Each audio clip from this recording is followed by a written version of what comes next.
Rumble has 5 structures: the pillar, ball, wall, cube, and the disc. And only 8 ways to interact with those structures: straight, kick, stomp, uppercut, parry, hold, explode, and flick. So how do you make your playstyle any different than anyone else's? If only there was a way to overcome the odd and differentiate yourself beyond the structures you're spawning. Well, there is. It's called a Shiftstone. And they have some pretty crazy effects. Like making explode nuclear.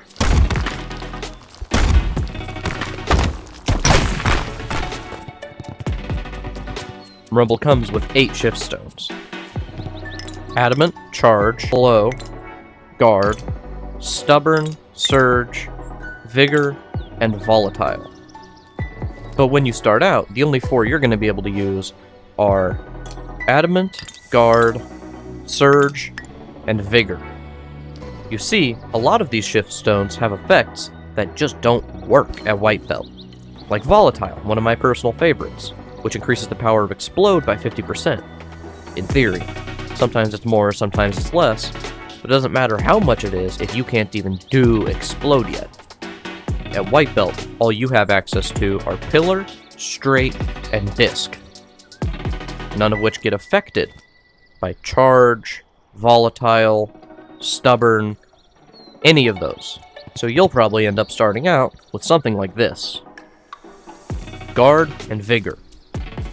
Guard lets you put up a guard, which prevents structures from breaking, reduces their damage by 1, and decreases knockback.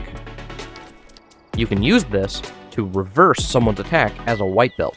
How it discs me, I can put up a guard, it'll knock right off for no damage, and then I can send it right back.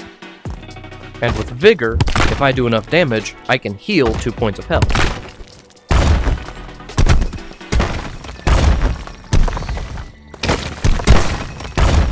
That yellow circle was me healing. Now, I'm going to show you every Shiftstone in the game, and some of their tech. Before I can do that, though, I'm going to need to hop into a park real quick. I'll meet you there.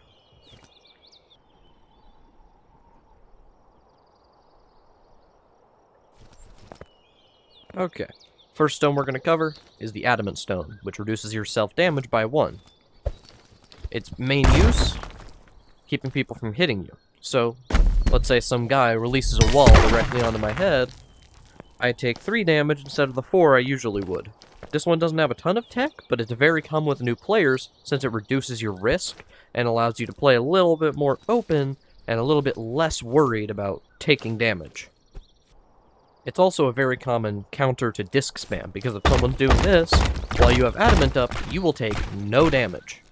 It's a very common choice on client, since on client you generally want to play very defensively, and the risk of self-damage with a lot of more advanced flick-based moves is increased substantially. Personally, I used Adamant for a very long time, because I liked the color purple, and because it was particularly effective with my particular style of Volatile play, where I had a lower spawn pace and therefore wouldn't get the same benefit from Surge Stone. However, I did still want a passive way to reduce damage, and especially self-damage, since a lot of my plays are very risky. Adamant isn't particularly popular with a lot of expert players, except in the guard community, where it reduces your self-damage by 1 more, meaning that while you have your guard up, you're able to reduce incoming self-damage by 2, taking a slow-moving grounded pillar to the face with no damage. This allows you to do all sorts of interesting tech, like bumping yourself with various objects, while guarding, for no damage or very low damage. The main drawback to using Adamant is opportunity cost.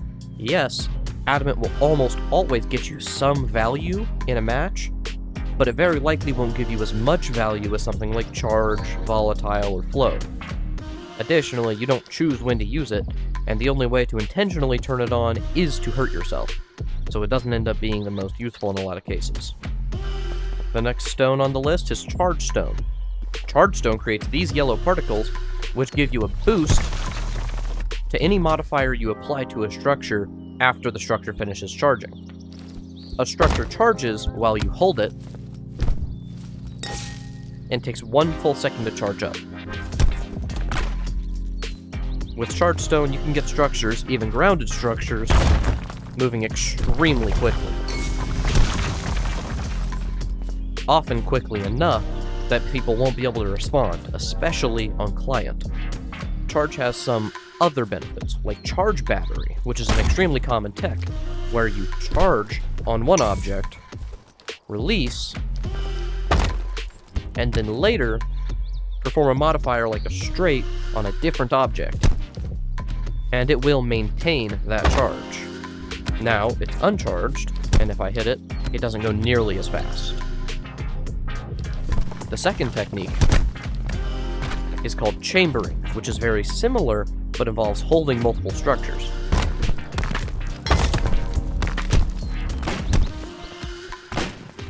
A very common chambering technique is called wrist rocket, where you charge your cube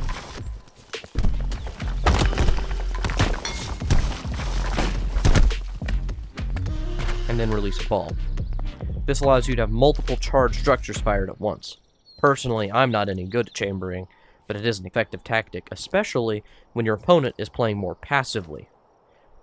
Charged Stone often ends up being something of a crutch for a lot of new players at red and black belts, because when you can do this and send a grounded wall at someone faster than they can send an ungrounded wall via strupper cut, you end up using that a lot. Now, charge isn't hard to counter. A charged grounded wall can very easily be destroyed by an uncharged grounded wall moving in the opposite direction. So charge's main weakness ends up being defensive players and very high spawn pace. See, if someone is sending enough rocks your way, you're not going to have time to sit back for a full second, and all of your moves are going to be extremely telegraphed. An intelligent player will simply hold you back with a massive wave of discs, balls, and cubes, preventing you from ever being able to chamber or charge battery, and then they'll be able to respond to anything you do get off very quickly because they have a full second to prepare. Some extremely notable players, like Shoeless, love using charge nonetheless, because when you use charge correctly, with patience and planning, it is easily one of the most effective stones in the game. I used to use charge for a very long time, but I ended up discovering that I preferred a higher spawn pace combo style as opposed to a slower, more patient style with charge. The next stone on the list is Flowstone, which gives you a mid-air dash or jump. It's an extremely common stone, potentially the most common stone, because it gives you an amazing amount of mobility at the cost of some players becoming too predictable by over-relying on it, and some players, well, falling off the map. It is very common to see on the ring, especially, the map that looks like this, where you can fall off the edge, because when you're on the ring, if someone knocks you off, you can just dash back onto the map. Sometimes you'll get what's called quicksand, where you'll dash into the ground and fall through the map. I used to use flow as well, but I ended up switching off when I discovered disc jumping, dash disc jumping, and the myriad of other movement tech that did not involve flow. Nowadays, flow is just simply not necessary for me to move. Some players will disagree with me on that because you can move a lot faster and a lot more unpredictably with flow, but for me personally, it's just not a necessity.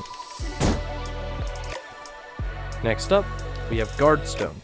Very easily the most controversial stone in the game. You see, at white belt, Guardstone is a massive crutch. You can block a disc with Guardstone, but you're not going to be able to prevent yourself from taking pillar damage, and you're not going to learn to dodge or use structures. See, a lot of white belts will simply rely on this for every single attack, instead of defending themselves, pushing something back, placing another structure, or just moving out of the way. But once you hit black belt, something happens. It becomes almost useless on one hand, but you get some incredible tech on the other hand. Now, I'm not good enough to show you any of this tech, but there's a lot of people who are. See, the Rumble Guard community is an exceptionally dedicated group of people, and they have some incredible tech, including different flight mounts, bumps, and all sorts of things that I can't even begin to describe. The Guard community absolutely knows what they're doing. It's only a shame that so many people still consider Guard useless. On to the next stone, just Stubborn. Stubborn is my personal least favorite stone, but it is one of the contenders for the most powerful stone in the game. What Stubborn allows you to do is to dash or jump through a structure breaking on you while taking 1 less damage. For demonstration,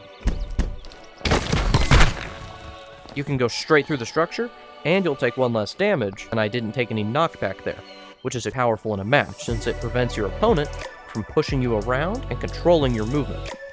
It also allows you to take a lot of riskier plays by drastically reducing the potential damage you take, as well as the amount of time that you're out of the fight once you get hit. Some players swear by Stubborn Stone, but personally, I don't like it very much. I don't think I've ever used it in a full match. However, if you're interested, you should absolutely give it a try. It very well could be the best stone in the game. Stone number 6 is the Surge Stone. It's the only stone in the game that can actually damage you directly. Because while Surge is active, your damage is increased to both your opponent and yourself. That's never stopped me from using it, though, because I don't mind taking on a little risk to win matches a lot faster. Surge almost requires you to have good follow-up, which, if you've seen any of Shootless's videos, follows the principle of the second hit. When you use Surge, you want to follow up chunk damage with chip damage, because your chip damage will be substantially more powerful, and the chunk damage will proc Surge for an extended period. Even just 2 discs can do 3 damage with Surge, since the first disc will always proc Surge for a very, very brief moment.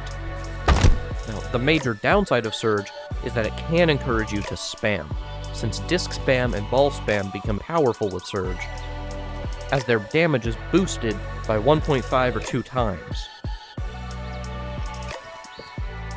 This is probably the most straightforward stone in the game, but has a surprising amount of depth in its application. Even though there's not much tech with it, the amount of thought that it forces you to put into everything you do, and the speed at which it requires you to react, can make the game feel a lot more intense.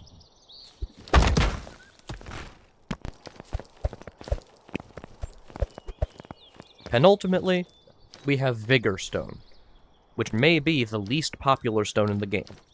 See, it's often seen as a replacement for Adamant, since it allows you to heal rather than block damage, which in theory is great, because you don't have to worry about making sure you get hit to get value out of it.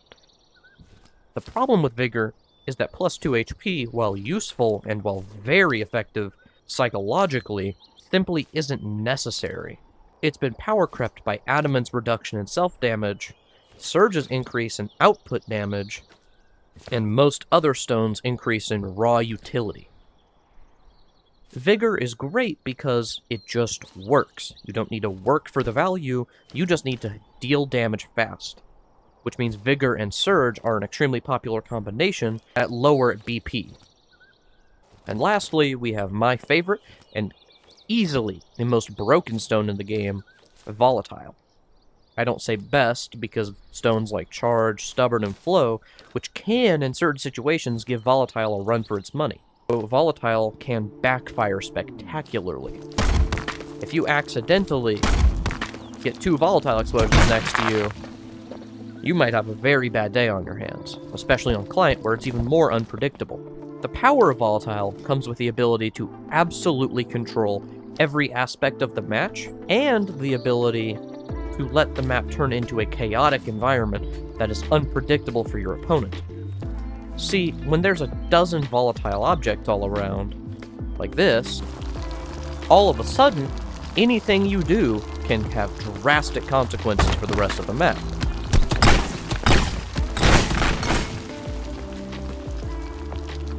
The other factor behind Volatile is the fact that a better explodes means you can stop structures dead in their tracks. When someone sends a wall at you, you can push it away or even stop it dead in its tracks with nothing but a volatile ball, which makes it very likely the best defensive stone in the game. When you combine it with a stone like Surge or Flow, you can have an extremely aggressive playstyle. But when you combine it with something like Stubborn or Adamant, you can sit back and pretty much avoid all incoming damage at little risk, and play the game with an almost zero risk mindset. For now, that's all for Volatile. I do have a lot more to talk about, but I will be releasing a separate video on that sometime within the next week or so, because I have quite a few pieces of tech, useful and not, that I'd like to show off. So, to round things out, what are my thoughts on all of the Shiftstones? Well, if you're a new player, I recommend you either start with no stones, or something like Surge, Adamant, and Vigor, so as to get better at the game without picking up any bad habits. No, if you want to do no stones, that's fine, but I don't think it's necessary for you to get good, and I don't think it's going to help you all that much, as long as you're still running only reasonable stones and ensuring you don't crutch on them. I do think a couple stones could probably use some changes. Personally, I believe Guardstone needs almost a complete rework at this point, where they keep a lot of the same tech, but work to make it more useful overall. Maybe a reduction of another point of damage against yourself, or increased knockback from self-damage. I don't know, I'm not a guard user.